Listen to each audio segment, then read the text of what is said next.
Welcome to, I think I'm going to change the name of this thing. I was just calling it Monday Night Live. I think I'll go with John's Post-Life Crisis Live because I had the podcast before. That was John's Post-Life Crisis. And I kind of like to do something like that again because I'm a masochist. And we're going to try something different as tonight. We're going to have Ramzy Nasrallah, whose name I probably just butchered, from 11 Warriors join us in just a minute. And we'll see how this goes. I've never done this before. And as you know, if you paid attention to what I'm doing, I don't ever test things because what would the fun be in that? But Ramzy is a Ohio State guy. And you know what? I'll just go ahead and bring him in.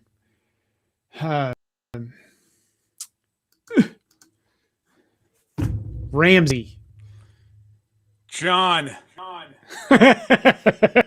You probably look at me and thinking, holy shit, he's really let himself go. No, man. For someone who's survived life and death, you always look really good.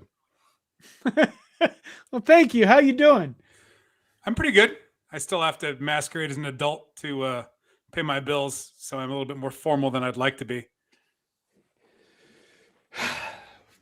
How is your season, the Ohio State Buckeye season, going? Or should we do small talk for a bit? How are the football Buckeyes doing? Yeah, they lost a game. Yeah, I know. I thought of you. I thought, oh my God, is he still alive somewhere? And that's a statewide mourning period when they drop a September game, and then we remember that they dropped a September game in 2014, and that ended up working out okay. I think if you look at the preseason prognostications for the Buckeyes, they could outscore just about anyone, and they just would have to play their worst game to allow themselves to be outscored. It's kind of what happened against Oregon. I still think that could be the case, but we've now seen them trip over themselves a couple of times. They only scored 34 against Penn State, which should be enough for a team that went to 9 overtimes with Illinois. Sorry, Nebraska fans, season opening memories. But it's college football is awesome because it's chaotic, and so there's no guarantee that they're going to run the table. That being said, they're really fun to watch. If you're okay, let's go back to Oregon for a minute. I remember this game. The entire left side, I mean, looking from Oregon's standpoint, the entire left side of your defense just disappeared most of that game. They did not set the edge. It actually looked like they were going out of the way to not set the edge because I think Oregon ran 3 plays that entire game. We should just credit that's just latent Scott Frost ability from Oregon. How many years has it been? They were channeling his excellence from his tenure there as a coordinator. Yeah, Ohio State did not do much in the way of defensive adjustments during the game, and then after the game, overcompensated by adjusting the coaching staff because that's what you do when you drop a game at home in Columbus. You have to, heads have to roll. And what happened there? Because we're not used to this whole. What do you mean fire a coach or change the coaching staff? I don't get it. They shifted responsibilities. And Kerry Combs was calling the defense. He had never done that before. I think he's in his 60s. He's coached in the NFL. He's coached at Ohio State. He's led high school teams, but he's never coordinated a defense. A hell of a recruiter and a really good position coach. Can lead a room really well.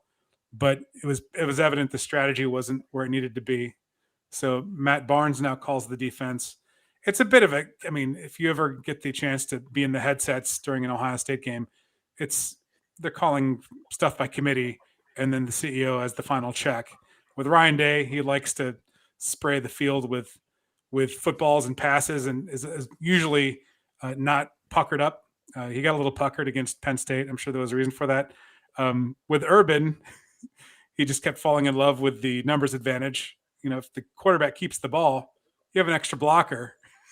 So that's why Ohio State ran JT Barrett 45 times a game.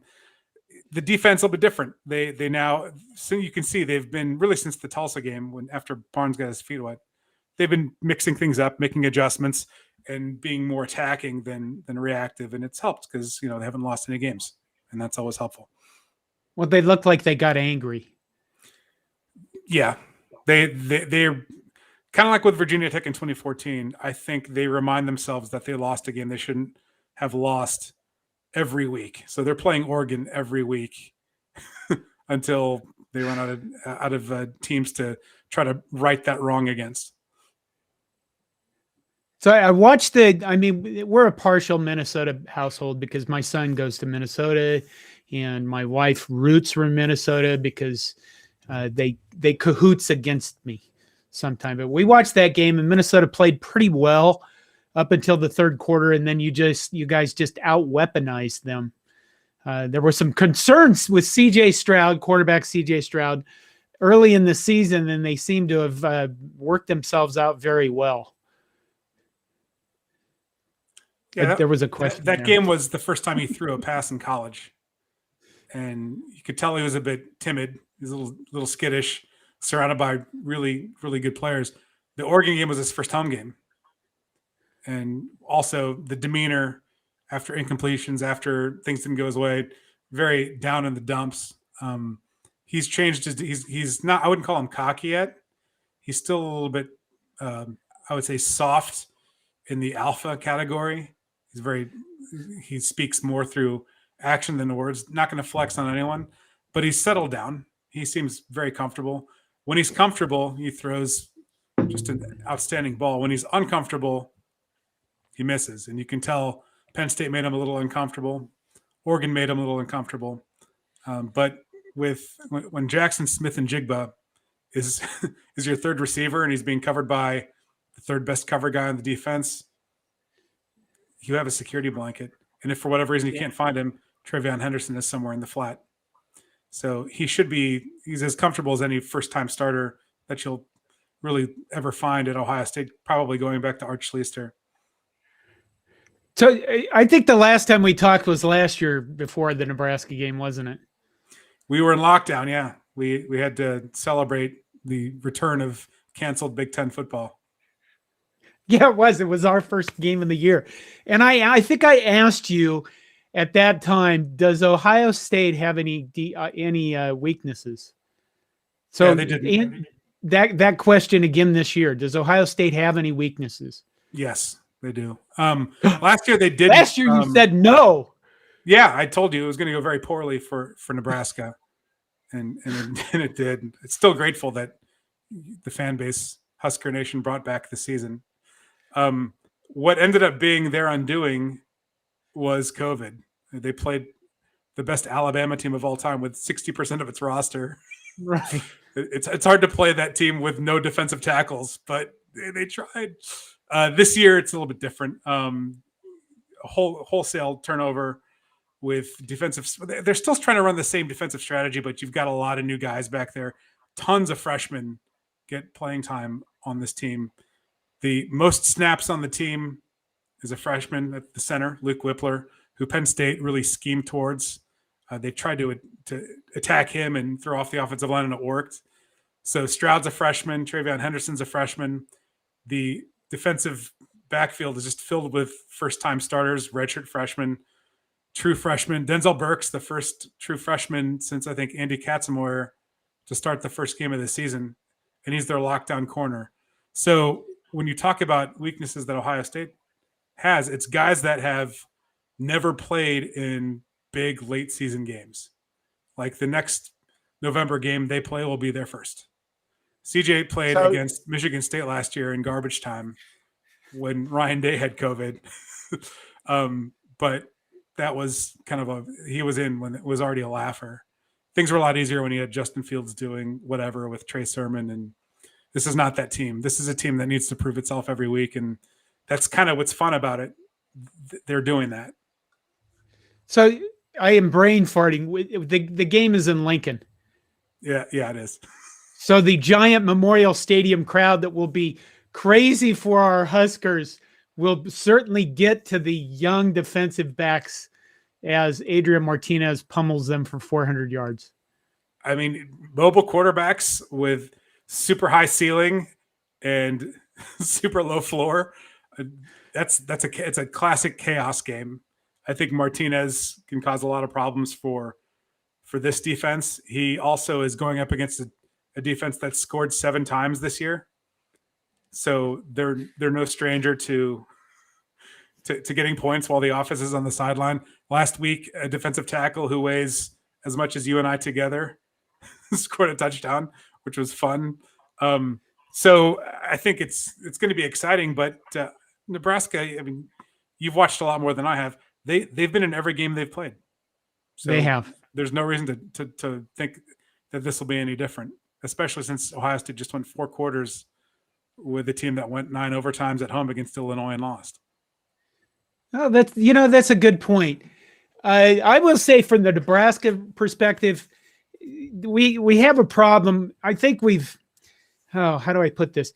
Adrian Martinez, you're right. He has an extremely high ceiling, very, like almost to the core of the earth floor.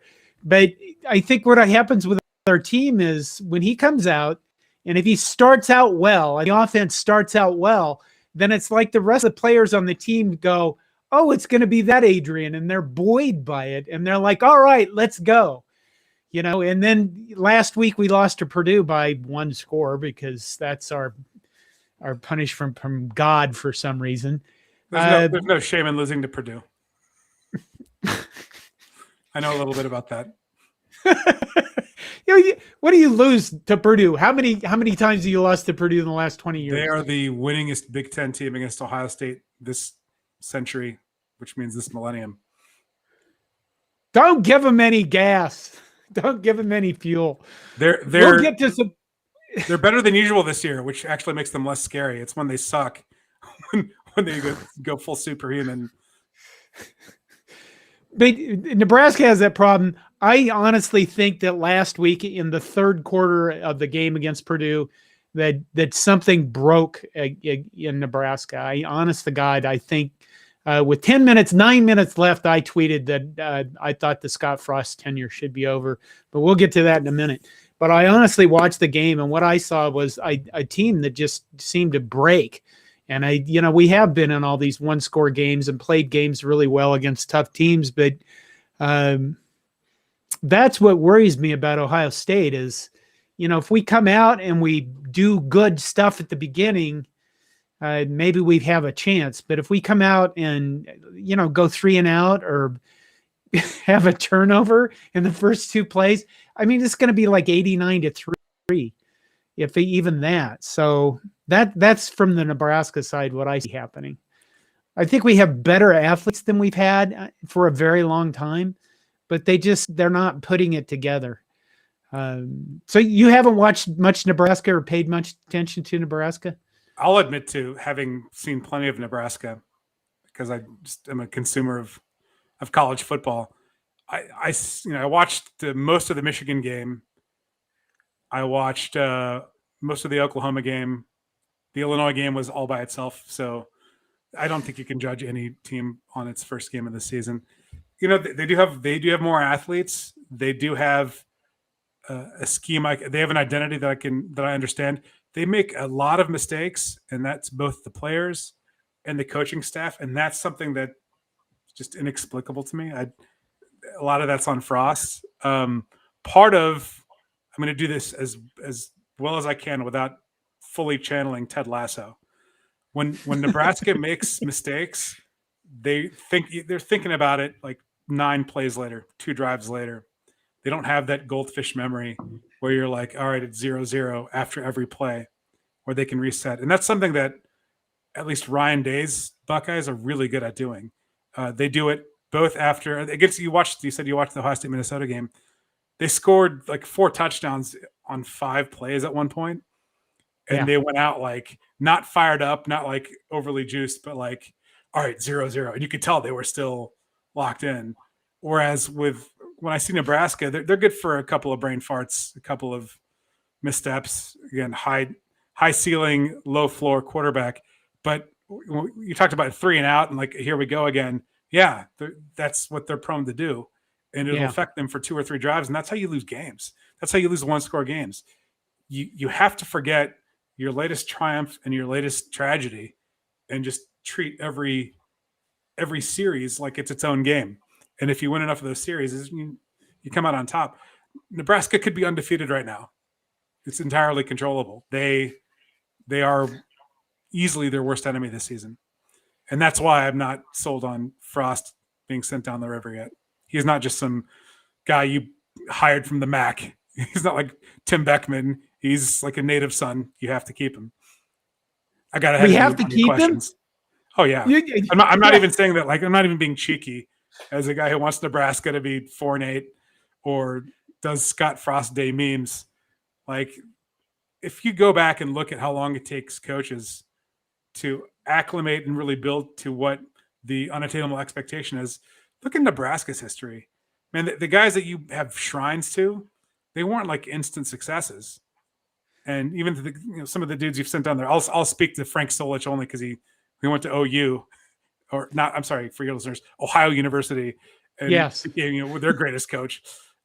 Sometimes, especially at a place like Nebraska, you have to give them time. I mean, John Cooper got like over 10 years, and some of the best things that ever happened to Ohio State happened in his tenure, along with some of the worst things that have ever happened. So, thinking about what Nebraska's been through, this is a guy you want to give some time to.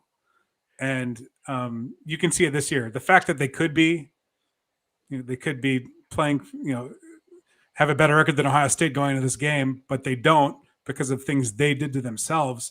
They can compete with anyone. They just have to be better at competing with themselves. Can you see the chat? As a Gopher fan, please keep Frost. Listen to Ramzy. Yeah. That's pretty funny. Well, you know what? This is why I wanted to interview people, because I like running a website where I have people who have different opinions than me.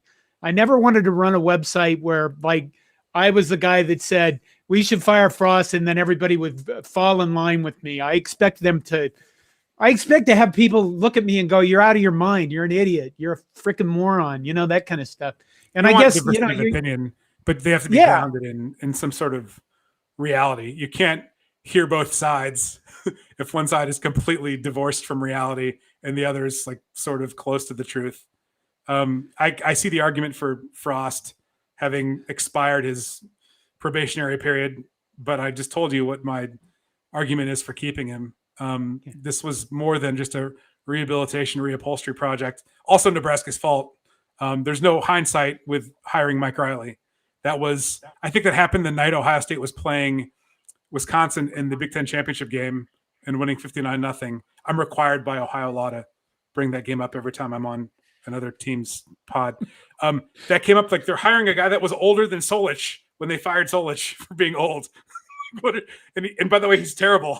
What are you doing? You had to dig out of a hole I don't think you could see the bottom of.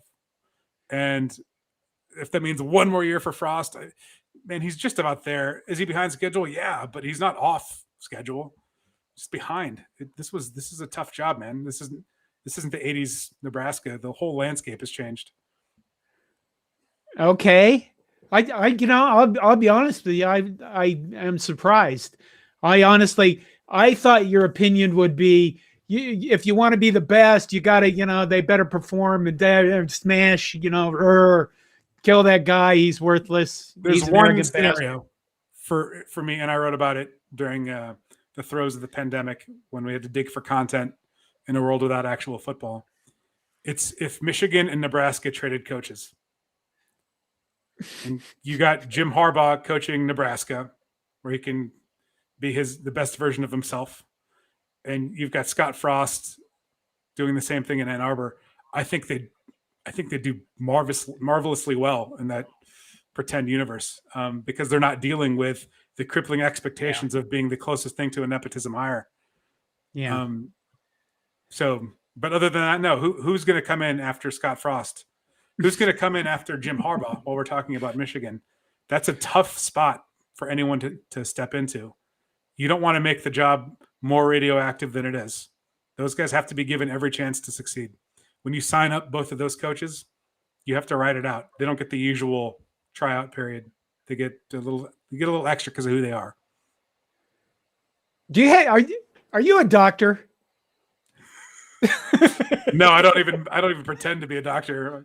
I was going to start calling you Dr. Ramzy. I went to medical school with Dr. Dre. We both have sick beats. Okay. Well, this is good. Now I'm completely see how good you are. I am completely rethinking my thought process until we get absolutely annihilated by you guys Saturday. Okay. We're going to go back to Ohio State because I'm going to abuse you for a bit. Do you ever get tired of winning Big Ten championships? No. It's the coolest thing. You have many billions of neurons in your brain, many billions. And is there one synapse that has one tiny shred of sympathy for Jim Harbaugh whatsoever? Zero. I'm missing that entire lobe doesn't exist in my head. I have an empathy lobe, but there's nothing reserved for Michigan football. I have plenty of friends who graduated from the University of Michigan. I love Ann Arbor. I'm a weird Buckeye fan. I can say the word Michigan. I can praise very good the campus. I went to a couple barn dances up there in undergrad, and a couple of my best friends are I wouldn't call them Michigan men. That's a stupid term that people who went to Michigan don't use. But I have no sympathy, nothing that I want to see about their football team enjoying anything about the sport. I want them to suffer until they drop football completely.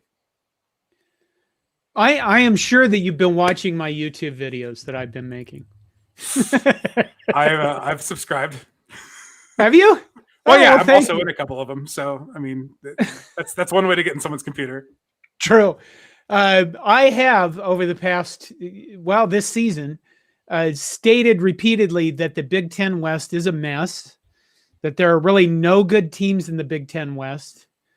So you stomp my Frost argument into the ground. Feel free to stomp my Big Ten West is a sucky division into the ground.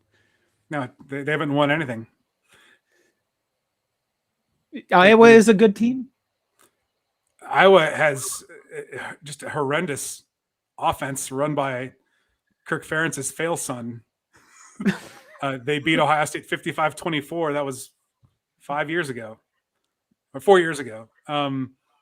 You can't just have a pelt from like one hunt that didn't result in a title. They got to to Indy once, right? And they lost to Penn State in 2016. But I mean, the Big Ten West hasn't really won a title since since it was Leaders and Legends. Yeah. And even then it was Wisconsin winning from the east side of the ledger when it was playing Michigan State on the west, which was really weird if you think about it now. No, the Big Ten West balance is off. And frankly, a lot of that's Nebraska's fault. Nebraska should be more competitive. They give them historical weights. And historically, the divisions look pretty even. But in the last 10 years that we've had these things, it's been lousy. That's how you end up with Ohio State trying to win a fifth consecutive one. I mean, you're facing Wisconsin, who they haven't lost to in over a decade, and then like every other year they get Northwestern. Who loses to Northwestern? Other Big Ten West teams lose to Northwestern. Nebraska beat Northwestern by 50 points. That's true this year. That is true this year. They're not very good this year. Yeah, they need a consistent ace to go with. Wisconsin, even when it's annoying and mediocre, is good for 9-3, 8-4. Iowa is just so all over the place. Purdue is chaos. Northwestern just sort of slips out the back door every third year. Nebraska is the missing piece. It's not going to be Illinois. So yeah, this is your fault, Nebraska. Yeah, I agree with that. So who do you think is going to win the Big Ten West? I think the winner of Paul Bunyan's axe is going to Indy. Yeah. So the Gophers, you think? Probably. They're on their fourth string running back now behind Ibrahim. Yeah. It's going to be Wisconsin, and it's going to be boring as hell. It probably will be. Right. I think there's a decent shot. It's the winner of the Michigan State Ohio State game against the winner of the Paul Bunyan's axe game. And there's no the most boring matchup is Ohio State Wisconsin. Every other matchup is at least sort of fun. You've got a rematch. Sparty's just a lot of fun. I enjoy Minnesota football for perverse reasons, ranging from PJ Fleck entertains me too. I like that style of football. The fact that they have a fifth-year senior quarterback who you can dare to try to win the game and he won't because he's just not very good. Was that Tanner Morgan? Yeah, every possible scenario, but Ohio State, Wisconsin is interesting to me. I had another question. Then this guy's one of the chat things threw me off. Michigan State beat Ohio State in the 2013 Big Ten title game. That's when Michigan State was a legend, right? And Ohio State was a leader. That won't happen again. They're in the same division now, so you can't credit the Big Ten West with Michigan State beating Ohio State in the Big Ten title game. Those are two Big East teams. So when you look at this, I mean, is there anybody in the Big Ten that worries you at all? Does Michigan State worry you? Yes, Michigan does too. Why? Hold on, I'm being asked if I'm an undercover agent. I mean, if I said no, that's something an undercover agent would say. Yeah, I have. I'm a Gen X. I have Michigan paranoia until I expire. Michigan State paranoia. I think I've seen Michigan State lose to Ohio State in person like twice in my life, and I'm not that young, so yeah. Especially, I've seen them losing. I've seen Ohio State lose to Michigan State in the horseshoe like 4 times. Okay, recently. So this year they worry you. Yes, always. I have Mitten State paranoia. It is pathological. Okay, because I look at Ohio State and I just think your offense just has too many weapons. But on the other hand, Michigan State has Kenneth Walker. So yeah, last year when we talked as the season began, we should have both predicted that Michigan State would be a national title contender with a Heisman finalist from Wake Forest in their backfield. I think that's awesome. Michigan State has been fun all year. In 11 Warriors Slack, I predicted Michigan State to do like huge things because I've always been really big on Mel Tucker. I loved him when he was at Ohio State. I didn't think he did all that well in the NFL. I think he was with the Bears for a while and it was lousy, but he really came up under Tressel. He came up under Nick Saban. Good relationship with D'Antonio. Like that dude gets program stewardship. Recruits love him. He's not afraid to delegate and macro manage things like offense. That's a recipe for doing really big, good things. And he's doing it earlier than you would expect, but I think that's because people underestimated him. They've underestimated him for a while. He's an awesome coach. I love Mel Tucker. I hate loving Michigan State coaches. I like D'Antonio too. When you go back and look at when Nebraska did that offense in the second half and then still lost that game, it's nothing short of unbelievable that we held them that entire second half without a first down. And then we lose because one. I don't. Well, that's it. That's how Nebraska loses games, man. I'm telling you, Indiana sucks this year. Nebraska is the chaos team, and I think this Saturday is the mother of all trap games for the Buckeyes for a couple of reasons. One, because Nebraska is definitely good enough. There's nothing flukish about it. If they clean up their act, they're really good. 2 is that there's a weird history of Ohio State playing funky uniform games against Penn State, and then the following week they go somewhere like Iowa and put up a double nickel. So this smells terrible for me as an Ohio State fan. Oh my God. Do I have any more? Let me look at my list of questions. Michigan, Nebraska, Scott Frost. Wow, you blew that one out of the water. Should we ask for people to bring in questions, and we'll go back through here. Is there any of these you want to take on? I can highlight them. That's what this Bob software Burke is asking does. about impact players on offense who arrive as a freshman and develop. You're much better suited to answer that. Because for Ohio State, there's like 5 guys this year. That's an easy question, but go ahead for Nebraska. The thing is my memory is so crappy. I couldn't tell you who arrived as a freshman. I'd say Austin Allen. Austin Allen, what is he? 6'9", 6'10" tight end. I think he'll be playing in the NFL on Sundays. He hasn't gotten utilized as well as he could. But that guy, that's one. There you go. Cam Jurgens probably would be another guy who's, again, we'll go back to this, developed into an impact player. I'd say Cam Jurgens is probably our center. When he started, he was going to be a tight end, I believe, and then they moved him to center, and he was terrible and terrible and terrible. And now he's modified into a pretty decent center. It's not the interior of our line that is bad. It's the tackles that are just atrocious. The Turner Cochran is not doing well. And if people have watched my videos, they know I've been really actually quite mean to Bryce Benhart. And, it's probably unfair to that guy because I don't know how well he's being coached, but our tackles are atrocious, which is where, Ohio State, I mean, you don't have a Nick or Joey Bosa this year, a Chase Young, but you certainly have people that can put pressure on the quarterback, right? No, we're all out of Bosa's, and there was only Chase Young, but they've got plenty of really fun edge rushers who were wearing Penn State offensive tackles as capes on Saturday night. But, as luck would have it, Penn State didn't commit a single holding penalty the whole night. Just really good technique, I suppose. Having bad tackles is the worst tackles in the. I'm going to bag on Indiana again. They have the worst tackles I've seen for a Big Ten team this year. I can't remember the last time I saw tackles that bad. Ohio State's something like 16th in the nation in sacks. It's because of the IU game. Look, if you play IU, you get a bunch of sacks. I watched Nebraska. Your tackles don't stand out. They're not like Orlando Pacey, but they're not terrible. Okay, Marcy asked this question. Here's my question.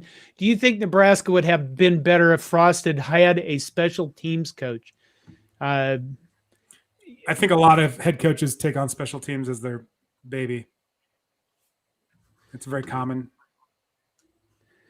I think my answer to that question is it's kind of, number one, he didn't think Connor Culp was going to come in after being the Big Ten kicker of the year last year and be as horrible as he is.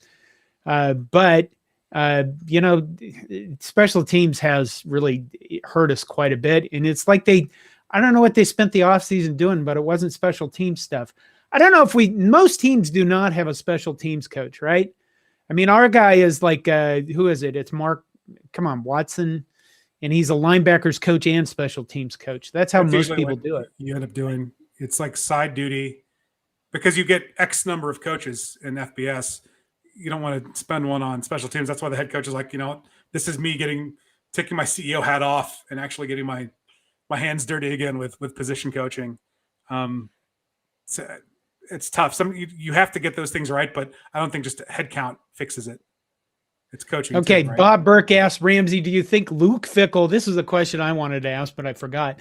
Luke Fickell, an Ohio State alum, would consider leaving the state of Ohio and coach at Nebraska. Let's say Scott Frost gets fired, obviously.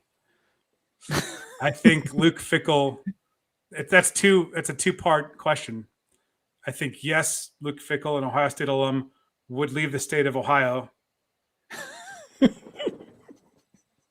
to coach in South Bend, and maybe that's about it. I don't think he's going to Baton Rouge. You don't think he's going to LSU? He has 6 kids. He knows the region really well. If Bill Belichick retires and Ryan Day goes home, I think Fickell's waiting for that. I got that question last week about James Franklin leaving. Would Fickell go to Center County, PA? No. I don't think he would do that. I think he can be more, especially with UC joining the ACC. I think he's in a good spot to John. Bide his time until the job he wants, if it exists, comes up. Well, Notre Dame, I guess Brian Kelly keeps hanging on, doesn't he?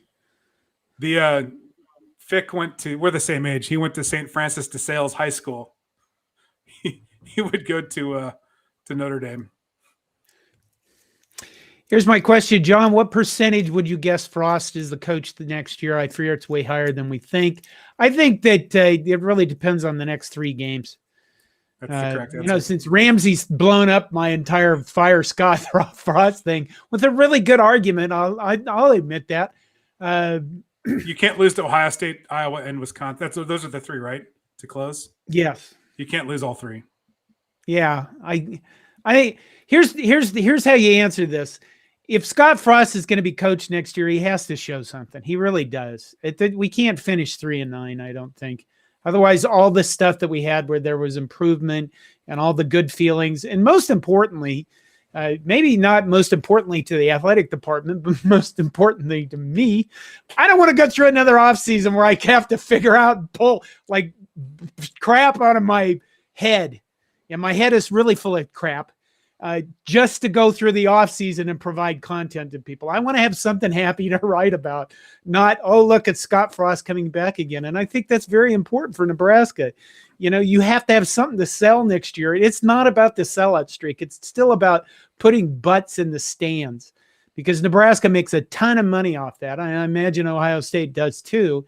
But you need a reason for people to be there. And so much the economy in Lincoln depends on those massive 6-7 home games a year. So show us something and you can stay. If you don't show anything, then the percentage goes way up to 85-90%. So I've run startups before outside of this little world we're talking about here. And one of the things you tell your shareholders, at least in the medical device world, when you're trying to make a contraption that's going to work, you meet with shareholders and you tell them, we've never been closer. It doesn't work yet, but we've never been closer. And I think about that with Nebraska in 2021, where you got 6 single-digit losses. And after you lose 3, the fact that nothing fell off a cliff, there's no 42-7 overflowing toilet in there. It's all he hasn't lost the team. They're competitive. Yeah, they're competitive against teams they should beat. They're competitive against teams that should run them off the field, but they've never been closer. And I think that's what you're selling, which sets up 2022, 2023. Now, if he loses the next 3 games by single digits, you can just put snake bit on the epitaph for this season, because you'll have what, 9 losses by a total of 50 points or something obnoxious like that. That's just absolutely stupid. But you can also still say never been closer. And you might be able to look in hindsight after next season and say, look at this. It sucked, but this was clearly a turning point from the nonsense that preceded it. We're out of the hole. We're now flush with terra firma. And now we can go back to being the intimidating force we were for people our age's childhood. Okay, John, if you were the offensive coordinator, what scheme would you be bringing on Saturday? And the Ohio State University and Ohio State, I'm sure that's a shot, right? And Ohio State University. Oh, there are several. He's right. Has struggled against the pass rush. If I was the offensive coordinator, I'd be throwing the ball all over the place. And it wouldn't be the frickin' sideways passes. I think I'd get the tight ends involved in the game, Austin Allen involved early, and Samari Toure has all but disappeared from this offense. He and Omar Manning and Oliver Martin. I think we have good receivers. We have, next to Ohio State, second best receiving core in the Big Ten. So I don't know, get out there, balls out. You're kind of up against the wall here. I prefer to go out swinging rather than trying to slug it out with Ohio State, because I don't know. I just don't.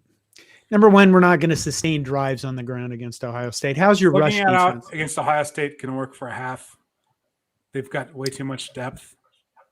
And so if anyone wants to get into a rock fight with them, they'll take it and then bury you in the fourth quarter. That's the Gopher game. Exactly. So I would just explode. You know what? I'd explode early and see what happened. And I guess if it blew up in my face, then that's how you live and die. OSU, Nebraska, 70-3. Okay, whatever. It could be true. That was 2016, I think. Was 16. Ooh, let's look at that one. I was at that game. Should we hire Urban Meyer, guy who's lived with him before? What's the question? Should we hire Urban Meyer? What's the back end of it? No, that's it. Hire Urban Meyer. I assume that's for Nebraska. Urban Meyer is not coaching Nebraska because it says nothing about the state of Nebraska, but it's not a state where Shelley Meyer would accept to live. That's a very Well, that's a very pointed answer, honestly. Yeah, it's easy. Okay, let's scroll up back. Did you see any other ones? Coulda, woulda, shoulda. I got distracted. There would be I think the thing is there are a lot of people, and quite frankly, before we started this conversation, me included, that just believes Frost is done. And I still think that there's something happened that just broke apart during the Purdue game. And I'll be honest to see, or I'll be I guess anxious to see how we do against the Ohio State Buckeyes this Saturday. There's some amazing messages coming in. Hire Barry Alvarez. I take Ron Prince at this point. I've talked too much about Scott Frost on your Nebraska show. This is the last thing I'll say. Once he turns the corner, there's no going back. He just hasn't turned it yet. Once he gets that 8-4, 9-3 season under his belt, that becomes the new floor. Not this crap that you're dealing with now. And you have to realize there's a price to pay for the hiring malpractice that Nebraska allowed to happen over the past 20 years. Now, okay, what price is that? Is that a price to like God, karma? Is that a price to think about what a bad recruiting class does to a football program? You don't recover in one class. That you have to carry it like an STD for 4 years until it matriculates out of your ledger. With bad coaching, you've got high school relationships, the coaches. If you mismanaged one like star kid in San Diego, that you have to make things right with him, and he's hard to get to. The bad coaches are like infinitesimally the details that you find after they're gone that they screwed up. Man, that's awful. And a lot of what Frost has been doing has been infrastructure that you don't see on Saturdays when he's losing games by single digits. So, go absolutely not to Mike Leach. If you didn't like Pelini in Nebraska, Leach is like Pelini on even more Pelini drugs. It's very bad. Lane Kiffin went by. What do you think of him? I think he's really grown up. I think he's at the perfect spot right now. Oxford is delightful, and it could not be a better match for him. All right. Anything else we need to cover? I guess you know what? So we did Big West, we did Big East, Ohio State, Nebraska. I mean, walk me through the Michigan game from Nebraska's standpoint. Like, you know what? I watched on the losing end of that rivalry. It's been forever. I can barely remember. I didn't have any gray hair last time Ohio State lost to Michigan, and that's just erotic for me to say. What was that like, having them choked and then letting off the hook like that? I watched that game in a wedding at a small town in Nebraska on a cell phone about this big with a bunch of other people around a table. And the other side of the table had their own cell phone, and they'd be like ahead of us. So they'd be sitting there and they'd be going, oh, and then we'd have to watch the play after them. Or they'd all, some table across the way would start screaming and yelling. And then we, you know what I mean? So I think the things that stand out in that game are largely the officiating for both sides. It was terrible officiating. And, probably the one thing that I remember, the key that I remember from that game is the disconcerting signals call against us with the clapping. And what the hell? They could have called that penalty on any play, and they called it on a third down and gave Michigan a first down. The Big Ten officiating has just been a catastrophe for a while. This year, it's been so bad, and I think it's very weak for people to think that the refs just don't like my team. They are like holistically bad. I'll give you an example that worked in Ohio State's favor on Saturday. I mentioned Luke Whippler. He's a freshman center. Penn State was attacking him. Clearly he was rattled. He fumbled a snap. And Penn State recovered it. The refs blew it dead, and they were like, "Oh no, that's a penalty on the center. It's a 5-yard penalty instead of a turnover." And so I'm watching the replay. I'm like, he must have double clutched because that actually is a penalty. And it would have been no, he just fumbled it. And I mean, that's not the whole game. It's you don't have to be better than the refs. You have to play within the framework of lousy officiating, and you just don't practice for playing within the framework of lousy officiating. You play to draw holding penalties, pass interference. You stay on side. You do what you can to not break the rules, not to play within an anarchy framework where there are no rules, or they could just fabricate rules. You got to get past that. I think that Big Ten is a serious problem with that. But you know, like any business, what's it costing them? Nothing. Right. Exactly. Now, do you know any officials? I don't know any Big Ten officials. No. Okay. Years ago, I had a friend of mine that was he was in the ACC. So I have this series of articles from like 2010 where we went through all the officiating, so people could learn about officiating and why they didn't call holding. And this year I was at the Minnesota game, down on the field before the game, and I talked to some Big Ten officials. And what I really wanted to get out of them was, I know if you go out and search for any state in the nation, that high school athletics everywhere is having a very difficult time because they don't have officials anymore. They're having hard times with scheduling. They can't find people to do games. And a lot of this is because parents are just terrible to officials, and the people go, I'm not doing this. So they're losing every year. They lose a third of their potential hires, right? So I wondered. Yeah, sure. I wondered if the Big Ten had this problem. And I asked these guys, I know that the high school officials a lot of them retired. You always see older guys at games, and a lot of them retired because of the pandemic, and then they don't have any, and they have a hard time. And I wanted to know if that was the problem with the Big Ten. Do you not have enough officials? And they basically said, no, that is not a problem with us at all. And then I said, well, I know it's a problem with high school. And one of them goes, well, those high school guys get treated like crap, which was interesting in what he didn't say. He said basically they get treated like crap, but we don't. And I'm thinking, you guys get treated awful by everyone. It just amazed me. It's relative, right? I mean, everyone gets treated like crap.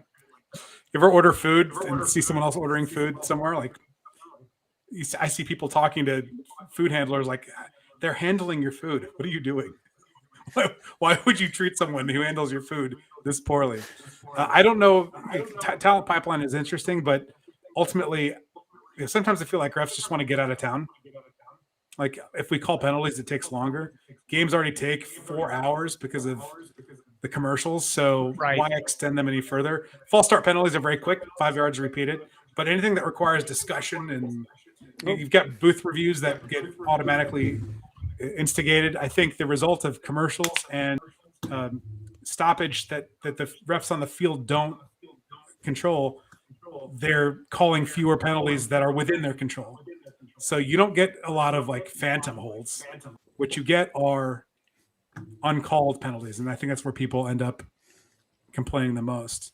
Either way, you have to learn to play within that framework. There was someone there's a bunch of really funny comments in the chat, but someone mentioned Tom Herman, who I think will live anywhere. So he's not geographically restricted.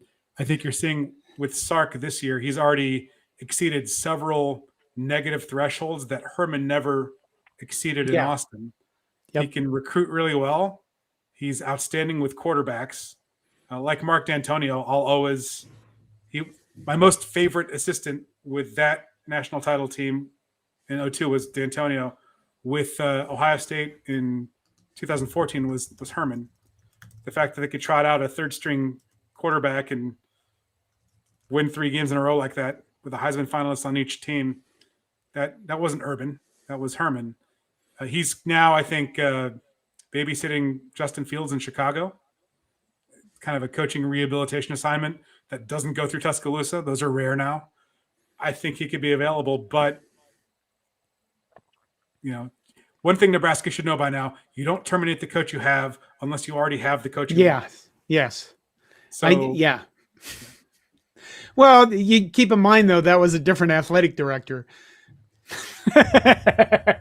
Although I think Trev Alberts has been around long enough that if something happens with Frost, that yes, he will have somebody else will already be in the bag, and we won't have to do like 60 days worth of who's going to be the next coach, which would be a really great way to start out the season.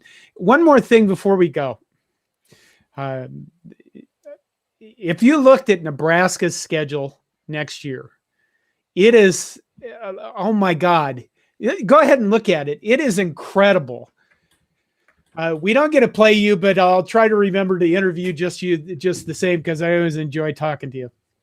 But I think the first 5 of our games are at home. We started in Dublin. Nice. Yeah. Okay. But look at that schedule. Other than Oklahoma, and you keep going through that schedule, and you're like, it's set up really well. Yeah. You'll be 1-0 coming back from Europe, North Dakota, Georgia Southern, and you're heading into Oklahoma off those 3 games. And if you get through Oklahoma, you've got Rutgers and IU. Yeah. Before you hit Michigan, Minnesota, Wisconsin, Purdue, Illinois, Iowa. Yeah. If I'm Nebraska and I'm seeing we've never been closer, and I appreciate that you've probably heard that before, but I mean like Saturday results right now, you've never been closer, and seeing what's ahead. You can't pull you've never been closer with that schedule. That's a corner turner. So you'd say keep Scott Frost and let him have next year's schedule. Yes, and I'll tell you that what's not on the schedule, which is interesting because most Big Ten teams do this. They'll put December whatever, Indianapolis Big Ten title game. That's not on. This is the official Nebraska side. I'm looking like you got to add that. You got to be cocky. I mean, everyone puts that on their schedule. Purdue puts that on their schedule. The closest they've gotten to Indy is when they're at school, 45 minutes away. I will send an email to the guy that runs the website. I'll tell you, if you're talking about not playing Ohio State next year, this is not the team to be afraid of in Columbus. It's next year because just about everyone's back. Yeah. They're playing so many freshmen, and historically Ohio State's best teams are sophomore heavy, and they've never been this freshman heavy, which means look the hell out. Wow. Okay. Do you want to make a prediction or? I think Nebraska is going to take its first double-digit loss, but it's not going to be 70-3 or whatever we saw there. I think you're looking at something like, and it's because for a couple of reasons, Nebraska's offense, I think, is not going to be ceiling or floor. It's going to be steady and score points. Ohio State's got a lot of depth, and they're opportunistic. I mean, they score a bunch of points without Stroud being on the field. So I can see something like 42-28, 42-30. But nothing like was a couple when JT Barrett went into town and it was like 48-0 at halftime. It's not like that. This is not that Nebraska team. Okay. Fields did that too. Actually, both Barrett and Fields did that. That's not happening on Saturday. Anything else? You know what you need to do that I did not do a good job of? Tell him who you are, actually. Oh, I'm Ramzy Nasrallah. I'm one of the 4 guys that owns a website called 11warriors.com. It covers Ohio State sports. I write about whiskey on Wednesdays. Do you really? I do. Yeah, you do. That's right. I forgot that. Okay. All right. You know what? I think I'll let you go, and then I'll spend like 2 minutes saying, I don't know, nice things to do an outro. Hey man, it's your show. Yeah. All right. You know what? I always enjoy talking to you, man. I hope you're doing well. I hope your medical device stuff is going well. Thank you, sir. The only thing that isn't going well for me is I'm trying to finish another book about what it's like to recover from extreme trauma. And I wanted to get it done by November, but it's not going to be done by November. So you've already published a book, man. That's a bucket list thing. You're now publishing 2 is like you're running up the score. I plan to run up the score. I want to write a science fiction universe novel. That's an entirely different. Treat it like Northwestern, 56-7. All right. Thank you for being here. Take care of yourself, man. See you, John. And good luck with the rest of your season. Likewise. All right. Bye. Bye. Okay, that was Ramzy. I always enjoy talking to Ramzy. Next time, I will remember to wear headphones. This is very strange because I can't see anything of where I'm actually live. So it's kind of odd. I'm just looking at a screen and I don't get any feedback. So it's different software to deal with. But it was very interesting having Ramzy come in and give a completely different perspective on our struggles with Scott Frost. And, I appreciate it. That's why I think that the world is better off when you have a lot of different perspectives and you're willing to listen to those perspectives, no matter if you think they're a loony. And one thing about being a loony, I'll leave you with this. I have a brain injury. A lot of you know that. And one of the things that brain injuries do to you is they take your reality and they destroy it. And there are days, I'm not making this up, this isn't a joke. There are days in which I look at myself and think I'm in purgatory. I had been kidnapped by aliens and living in a false reality. I've been kidnapped by Russians and brainwashed. All sorts of those things are kind of a reality for me. So where was I going with that? Maybe I'm a loony. Okay, that's it for tonight. Thank you all for joining us. I hope to do this, more often and get better at it. And we'll just see how it goes. So Ramzy was the first live guest I've ever had, and it was kind of interesting. So take care of you all. Maybe there is hope. Oh my God. Go Big Red.